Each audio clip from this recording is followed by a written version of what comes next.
Hello there, folks. It is me again, Cedric from Cedric's Trains, back with another review.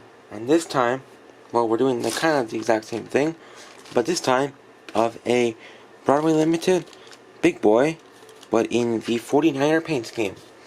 So yeah, let's get straight to it and unbox it. Now, you might be asking if you see my previous review on 4014, why I'm doing another review. It's because I didn't really touch that much on 4018 anyways. I felt like I might as well just do a video on it by itself. There we go. And we have the papers, the conductor's club slip, nothing on that side, and then again the yellow belly. Then on this side we have the 2026 business cars. These look pretty cool, if I say so to myself. One is 150 years, other one is Union Pacific. Yeah. I'll put this over here. Then down here, I'm going to do some review in more detail, by the way, this time. We have the manual slips. This is something I didn't touch up on my first review. We actually have an exploded diagram. Broadway doesn't give these anymore, from what I know. But they do for this one, which is nice. Quite a lot of parts, if I say so myself.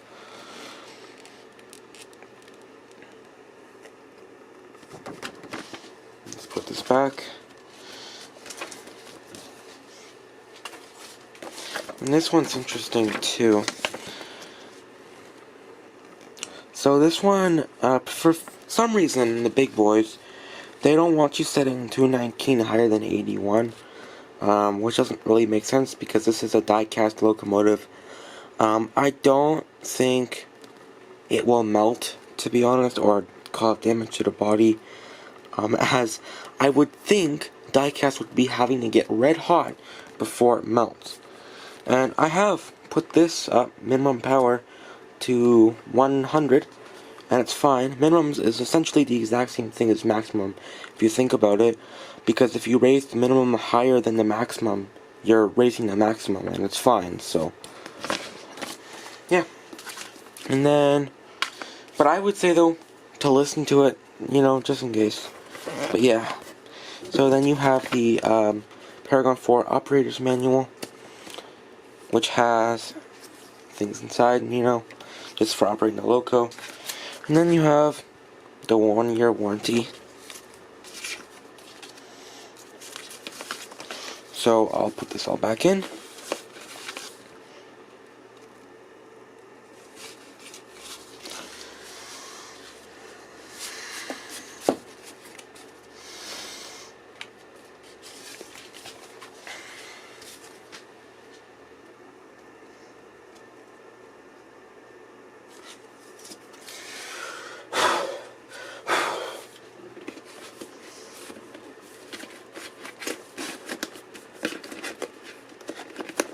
Alright, there we go.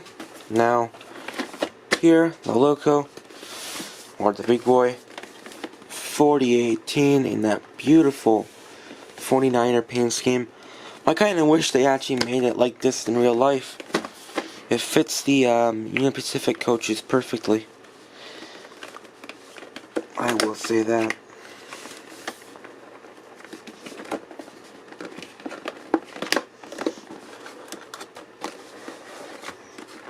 Oh, that is so heavy.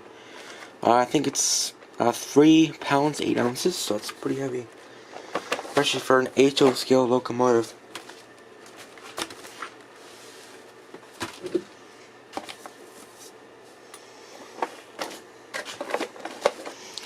Right, and then it says here, zoom in for you guys. To avoid damage to your BLI locomotive, please turn off track power before placing the locomotive on the track. stuff like that. And then all we have to do is, at least that's just what I like to do, put my finger right here, and slide the locomotive out a little bit, grab it, and then pull it out.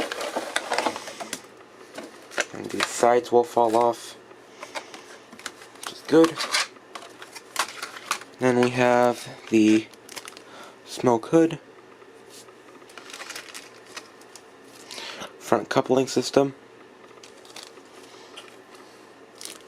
and then 8 spare traction tires and the hex tool remover to take off the valve gear and running gear on the locomotive.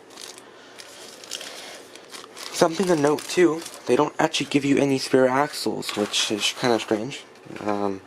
In the FEF-3 that I reviewed quite some time ago, which I still have to make a part 3 on it does come with a spare axle. But yeah, anyways, take this protective film off here. And you can see just the beautiful color that it's in.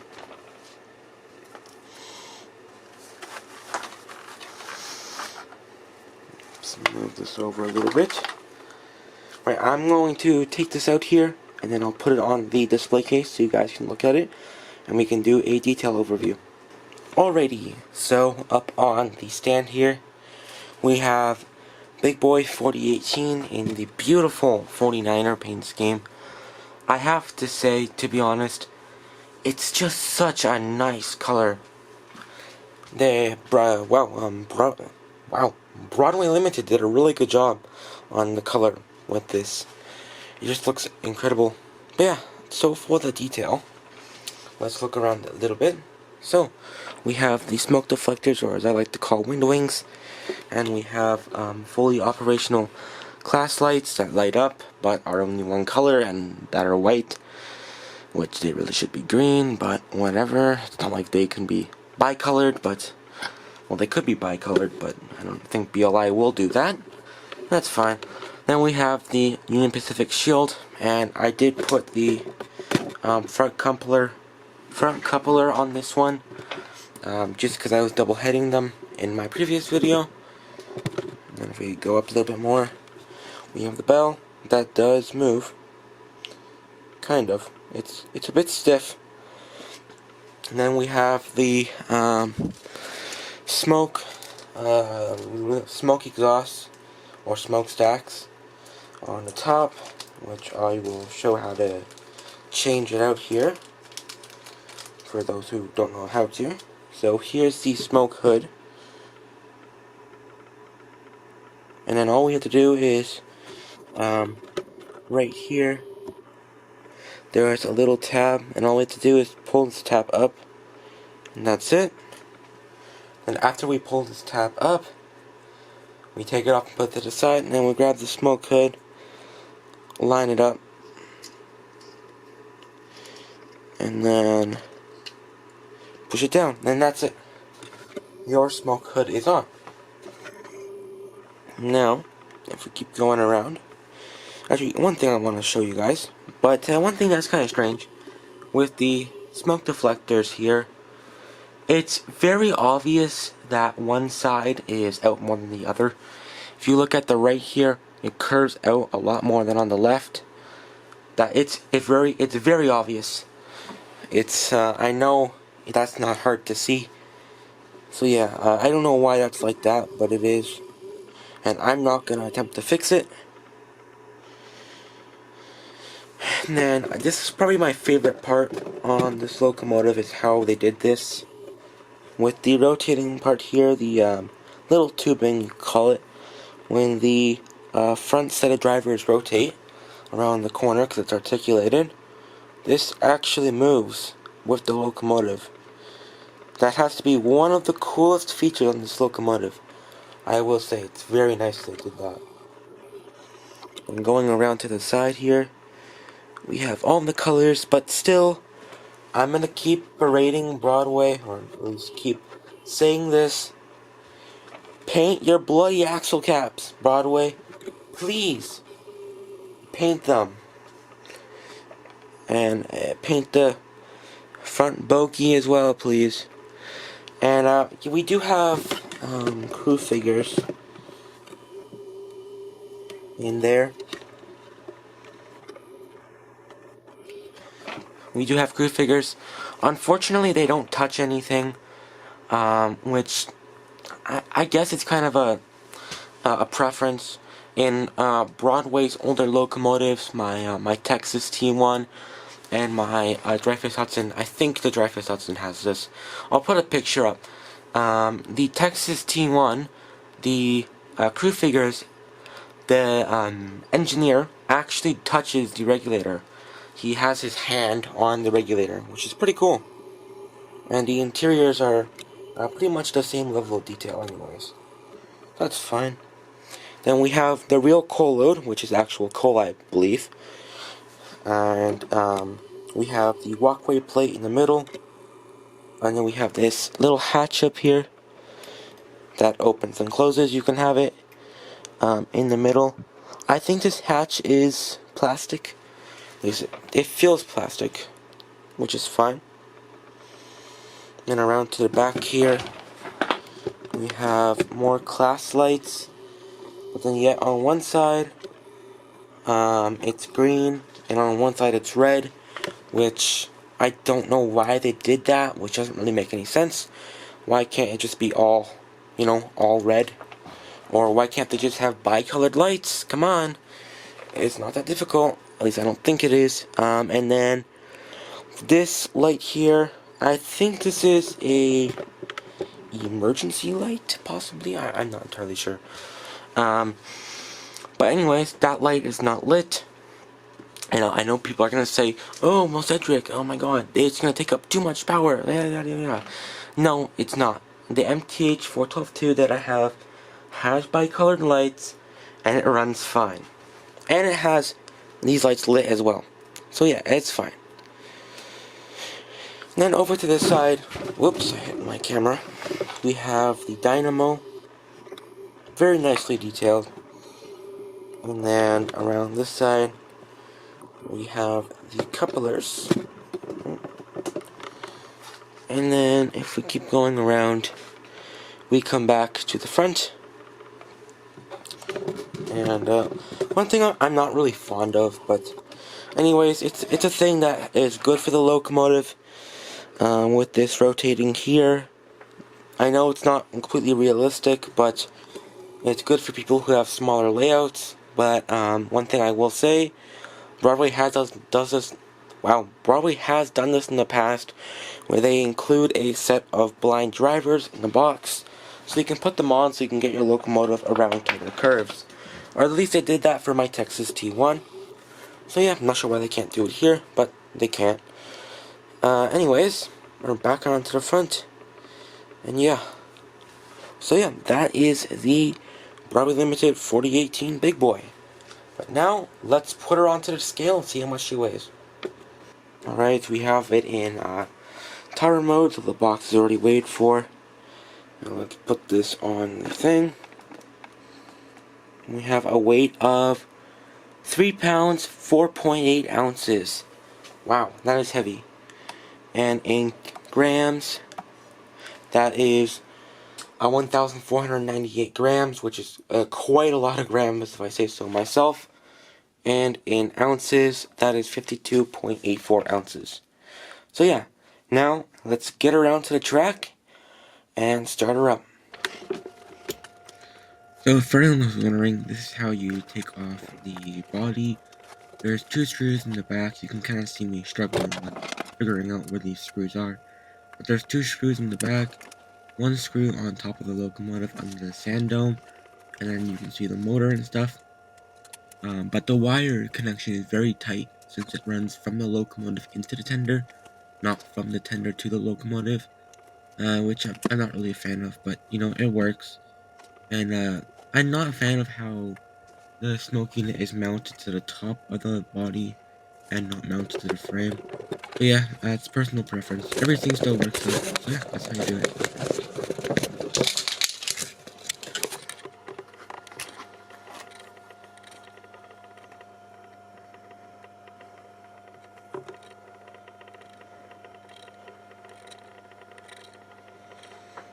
Alrighty guys, so now with the features. I am not gonna cover it in this video, all of the functions. I'll put a link to my previous one where I went through all of the functions because I don't really want to do it again. So yeah, you guys can go watch that one if you want to see all the functions. But of course, I will still do a startup, shutdown, and the whistle stuff. So yeah.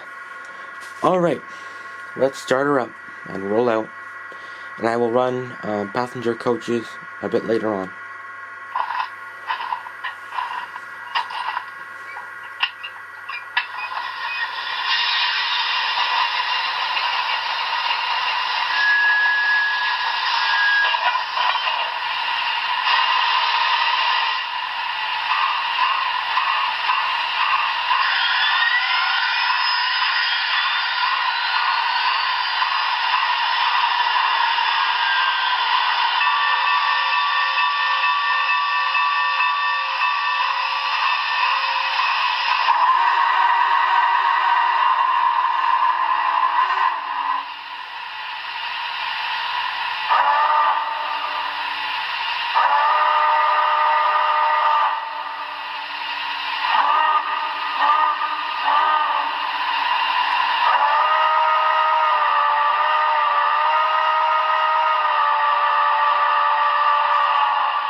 Switches on the north end might be against you, so go out looking out for switches. That's the radio.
Alrighty, guys, it is time.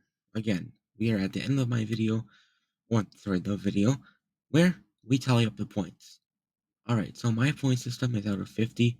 Instead of adding points up to 50, I deduct points from 50. So yeah, let's start. With the sound system, I don't think it's entirely bad, but I don't think it's entirely good. Let me explain. The speakers itself aren't bad. They really aren't bad. And the sound files, like the actual whistle and bell, is what I think is bad.